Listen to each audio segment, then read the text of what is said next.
And we're back. So now, Jack, you mentioned already, we want to move on to some specific talking points.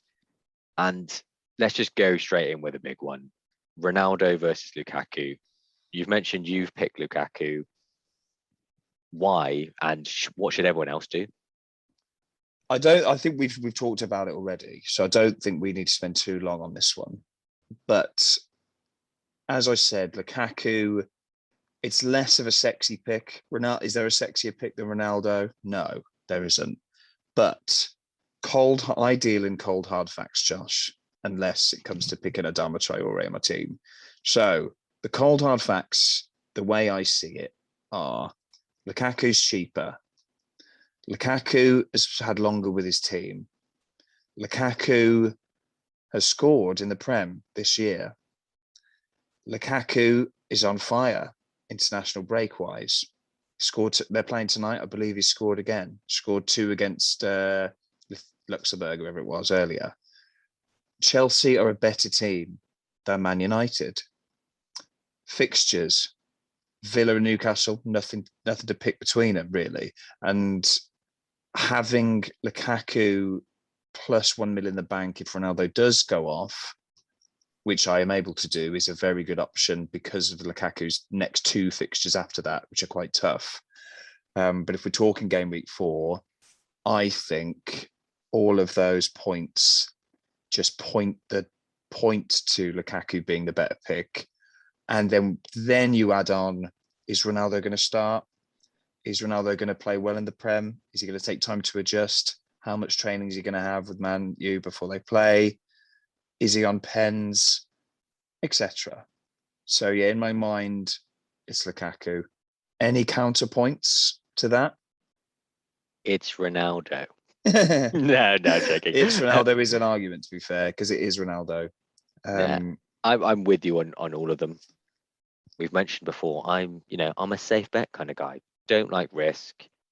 And you've listed all the reasons why Lukaku is, as you can see it, a safer bet. So I can't add anything more to that, I don't think, without repeating what you've done. You've listed the coldest and the hardest of facts. Cold, hard. Yeah. Let's wait and see. That's the only thing I will say. You've mentioned. Yeah. The first fixtures there's nothing between them. Let's just give them a few game weeks, then we can talk again. Yeah, it could be wrong. Ronaldo could destroy him. But I would say just on the it's Ronaldo argument, people are like, well, it's Ronaldo, exception to the rule, and fair enough. But even if you look at the last year, they were both in Serie A, weren't they, last year? I think Ronaldo got 27 goals and Lukaku got 24 or 25. I think there's a 5-goal difference, isn't it? I think Ronaldo got 29. Fair, cool. Both my stats wrong. Good. 5-goal difference. Ronaldo 29, Lukaku 24. Fine. Assists. Lukaku 10 assists. Ronaldo 3. 11. Yeah. 11. Need to prep these stats better, Jack. But yeah, point still stands of there wasn't much in it. So the it's Ronaldo, he gets a goal a game argument. Kind of weirdly also applies to Lukaku from an FPL standpoint. We don't care if those points come from goals or assists. It's a point game for us. So yeah, I'd try and resist being blinded by the it's Ronaldo sex appeal and do what's best for your team, FPL team, and get Lukaku in. And we've said, if you get both, good for you, well done, but would love to see the rest of your team, how it looks, and if you can get a balanced one. And we mentioned with Trent, I'd be amazed to see a Ronaldo, Lukaku, Salah, Trent team that doesn't look too disjointed. Yeah. And that's a perfect segue it is to the next point, which is if you were to go Ronaldo, Lukaku, or even if you haven't and you filled your team with other assets, are the Bruno Fernandezes of this world still as sexy as they were before the entry of Ronaldo? Well, let's break it down between, I think there's 2 questions. Fernandez is his own question, and then Salah is another question. So is Fernandez less of an option now? Ronaldo is in? I think undoubtedly, personally. Mainly because of the penalties. most Man U fans seem to think Ronaldo, with his goal-hungry nature, will insist on taking the penalties, and Ronaldo being a bit of like a hero of Bruno, will be okay with it. But we obviously don't know. What do you think, Josh? I mean, I would be shocked, Jack, shocked if Ronaldo doesn't take every single penalty when he's on the pitch. I can't see him not taking a penalty. And if I'm honest, I can see him taking most of the free kicks as well, even though Bruno is by far the better free kick taker. But it's Cristiano Ronaldo. You know, he's already muscled the number 7 off of Cavani. Ruthless. Yeah. He's gonna take everything he can get. So yeah, I think you're right. That when you've got a character the size of Cristiano Ronaldo in your team, you know, Bruno just suddenly, you know, he's orbiting around a bigger mass, isn't he? It'd be really interesting, wouldn't it? I mean, in the Euros, Portugal, Bruno just didn't even seem to be on the pitch, I didn't think, for a lot of it. You know, he just didn't seem to know his role with those other high-profile creative players there.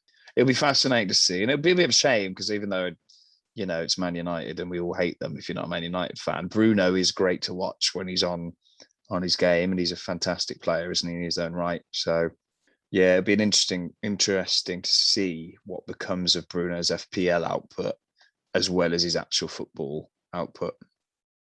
But he's an expensive asset to have doubts about, isn't he? That's the I mean, line. 12 mil. Yeah, you want to be captaining him, don't you? A 12 miller. And are you gonna? I don't think so. So I think if possible, if you're on the wild card, it's bye Bruno. Let's move on to a bit more of maybe a nuanced one, Josh. Salah. So what do you think of Salah being most people I would say think Salah is essential to your team, so you just don't even take him out of that wildcard team when you press the button.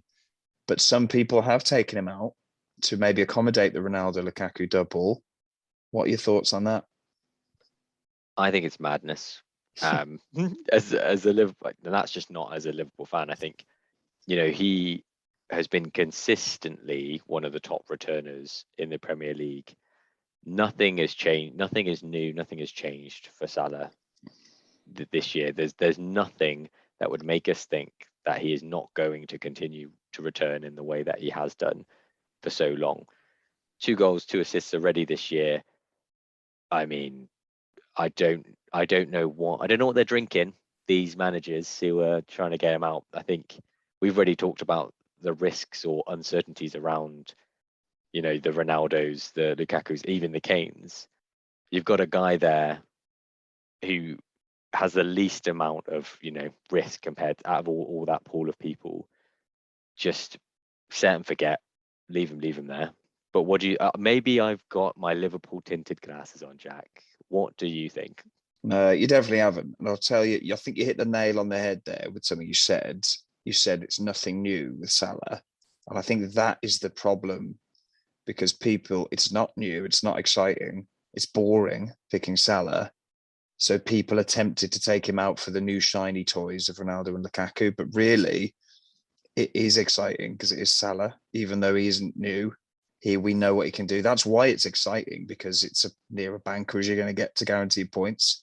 You know, if you flipped it and say Lukaku and Ronaldo had been in the Prem doing their Serie A numbers and Salah came over having done his numbers in another league, we'd all be salivating about Salah because he'd be the new thing.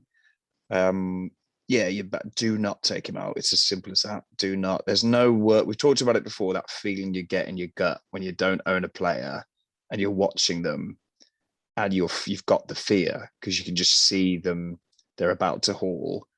I can safely say I've never had that feeling more intensely than when I haven't had Salah and I've been watching a game or just seeing the updates of the goals just flying in. I think there was one game last year, I think it was against Crystal Palace, where Salah got benched and I didn't have him and I felt like a genius. And then he came on and scored 2 goals and got 2 assists in like the last 10 minutes or something insane. So it was just, maybe I'm not a genius then. Like Mo Salah is amazing. Keep it. And on top of that, he's classified as a midfielder, which is madness because you look at the the heat maps of Liverpool games, he's the furthest forward always. Yeah. Although he's starting from a wide right position, often if it's Bobby or Jota, they're dropping into a kind of, central area to link everyone. It's always Salah and Mane are past that player, whoever it is, and Salah's always that little bit further up. Yeah. I think we've mentioned already, Liverpool got the third highest XG, and he is the biggest threat in that team. And he's nailed on. He'll take penalties. It's madness, Jack. It's madness. Yeah, I think most sensible managers that kind of know what they're doing will keep him. I think it's despite the excitement of the new boys, I think it's I think most people understand the value of keeping Salah, and it's a case of, it's not picking 100 million team, it's picking an 87.5 million team plus Salah, isn't it? It's the fantasy way at the moment, and will be for probably a few more years. Yeah, but if you're a risk taker, if you feel there's good value in the cheaper mids, the Jotas and the Torreses that can cover Salah's points, and you really have to have Ronaldo and Lukaku, by all means, fill your boots, and you may do very well. But I think from what we know, stick with Mo and build your team around him still. That's the saying. There it is. From what we know, stick with Mo.